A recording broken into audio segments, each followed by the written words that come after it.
I knew from the very beginning that this guru is something special.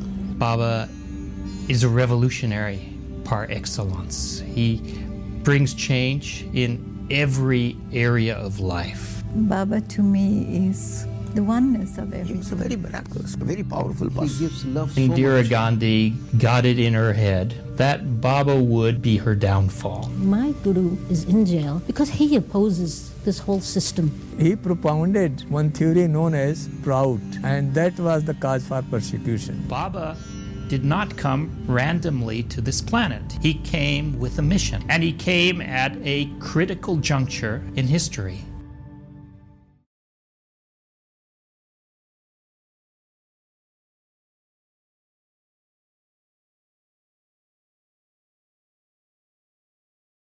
You know, there's enough wealth on this planet to satisfy the needs of everyone, but there's not enough wealth in the universe to satisfy the greed of even one.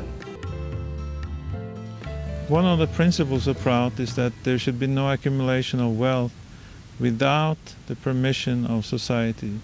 This very principle goes at the heart of the problem the world today is facing, which is the concentration of wealth, which is the destruction of the environment.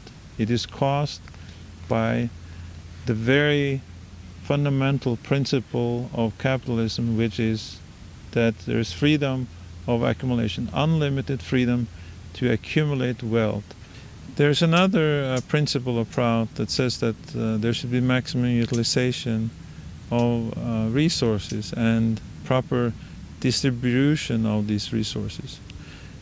We have today a situation in which there is actually enough food on the planet for everyone that lives there, all the people, but because of lack of proper distribution of the food, there is not enough for everyone. That is the problem. It is not because we have too many people or because we don't have enough resources. We do have enough resources, but these resources are not properly distributed. The context of PROUT, the historical context, is a global context, much more than any Indian context. And the global context is that by 1959, the middle of the 20th century when PROUT was given, we had already endured on this planet 2 world wars. And people were gearing up for the 3rd World War.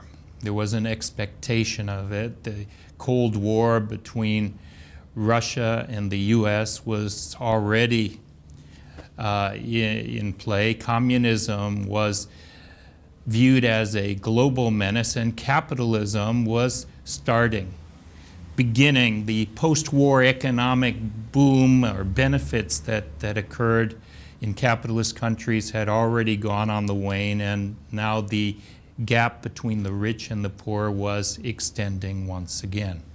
So globally, people were in despair. They were seeking an answer, seeking a solution. There was that type of condition. That humanity around the world was, and even today remains, in despair. And I think one of the symbols of that despair is the fact that there's a doomsday clock that gets updated every year and that people keep an eye on, that their sense that we are self-destructing, whether it's due to environmental causes or economic causes or social causes. There's a sense that we have been, for quite some time, been heading in the wrong direction. And what is the right direction? You hardly found anyone who had more than an inkling of what we should do, more than an idea about, well, we could do this in this area. Our human society is to move forward. Movement is the order of life. Movement is the order of society. But common people do not know how to move, what to go, what is the destination. They want guidance. My guru is in jail because he opposes this whole system, because he speaks his mind, because he's the only one who doesn't kowtow to these politicians and give them blessings and everything. He's the one who stands firm and talks, It's said that even the prime minister once wanted to meet him, and he sent back a message that, women are throwing their children in wells because they can't feed them, while certain persons are putting money in Swiss bank accounts. That Baba never wanted that his spirituality should function in the society as a separate entity. He wanted that the social life, the whole social life should be along with it should move along with the spirituality. That's why he gave spiritual philosophy at the same time social philosophy. I understand. Because he wanted that there should be a society which has the blending of spirituality and materialism. Mm-hmm. Because, as I told you earlier, that materialism alone is not helpful.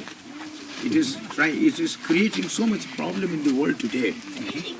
And whatever we see the problem throughout the world is only because of this fact that spirituality has been neglected and only material aspect of life is being taken care of and is being considered as the essential part for the society. That's why the two existing philosophies like capitalism and communism, they grew without spirituality. But India has so much spirituality, and still we see so much poverty. Yeah, it's only because spirituality was there, but material aspect was neglected. I see. The blending wasn't there. Blending was not there. And it is for the first time that Anand Murthy, whose also actual name is PROUT, he preferred that both these spirituality and material philosophy should be blended, and for that purpose he gave that PROUT philosophy. Progressive utilization theory. Yeah, and he actually wants that the future society of this world should be based on this spiritual material aspect of life, which Baba has given in PROUT philosophy. Okay, just in brief, how will PROUT elevate this type of economic condition, people living in mud huts, and bring them into the modern world? How will PROUT do that? The PROUT philosophy advocates that the economic aspect of life, of the society, should not be in the hands of only few persons. Mm-hmm. So Baba is in his own economic philosophy, he has said that there should be three aspects of economy.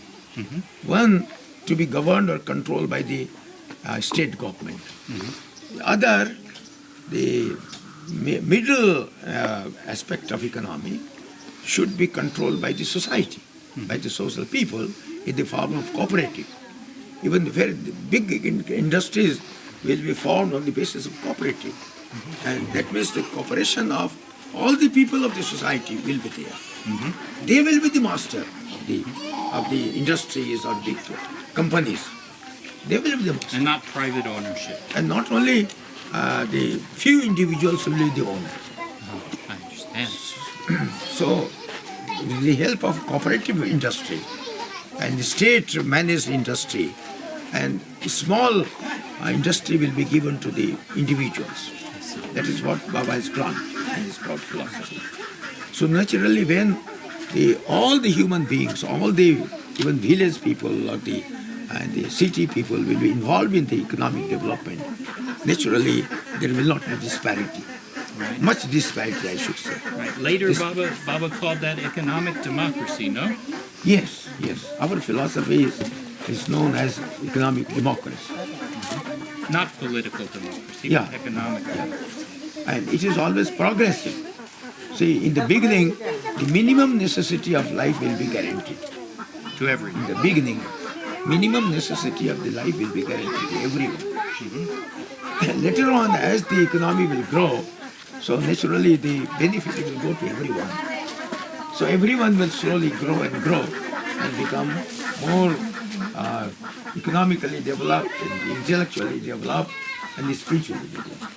At the moment, we're still bogged down in materialism, or even our psychic activities are geared towards material comfort or achievement. So he wanted to change the collective psychology that, no, yes, we need the physical world and we need comfort and, whatever, progress in the spiritual world, but at the same time, there's so much more to achieve and so much more to experience and enjoy in the psychic and in the spiritual world. So he wanted all human beings, males and females, to move cooperatively and collectively towards that kind of society where we wouldn't discriminate against each other due to gender or race or economic status in society. We are in the process of creating a new social order. Now his mission was that materialism alone is a myth. Materialism without spirituality is a myth. And spirituality without materialism is a myth. So his philosophy is a blend of materialism and spirituality. So on that basis, he not only brought up the organization, but his family was also like that. So the scriptures saying that if you do not do it, you will go to hell. Like this, these scriptures, they are the worst enemy of human society, because these scriptures create a fear complex in human mind, and that fear complex creates disparity in this human society. This human society is one, is a singular entity. It cannot be divided. It must not be divided. And we won't allow any such entities to create any vociferous tendency in this human society. Whatever a man is to do in his spiritual life, he is to do it. Why? Because he is in love with the Supreme Entity. Love is the first word, love is the starting point, and love is the last point. Scriptures have got no moral right to create fear complex in human mind. One time Baba asked me, that day Baba was talking to me like we were friends. All my life, every meeting with Baba, he was like my father. And dear, but always with this distance and sense of respect. And Baba adopted the role that was in my mind. But that day, Baba wanted to play friends. And I don't know. He was talking to me just like we were friends, and then he hit me with, Abhi Devananda, they say I am a dangerous man. What do you say, Abhi Devananda? Am I a dangerous man? Like he really cared what I think, And I didn't know what to say. Flipped the coin, came down heads. I said, yes, Baba, you are a dangerous man. Baba said, no, I am not a dangerous man. I have love for each and every being of this universe. I have universal love. I am not a dangerous man. I am a strong man. Then he closed his eyes and he went into this tantric mood. And his voice starts to take on, like vibrating the whole universe. And he said, only those who like the fishy. I was thinking, Baba's, we're friends, so I can interrupt even his tantric mood. I said, Baba, what? Baba stepped back. What? You're interrupting me? But he didn't say anything. I said, Baba, what is this fishy? He said, fishy. I said, Baba, what is this fishy? He said, fishy. F-I-S-H-Y. I said, oh, fishy. Okay, continue, Baba. Baba closed eyes. Only those who like the fishy smell of selfishness are afraid of me. because selfishness is a mental disease that PROUT does not give scope to.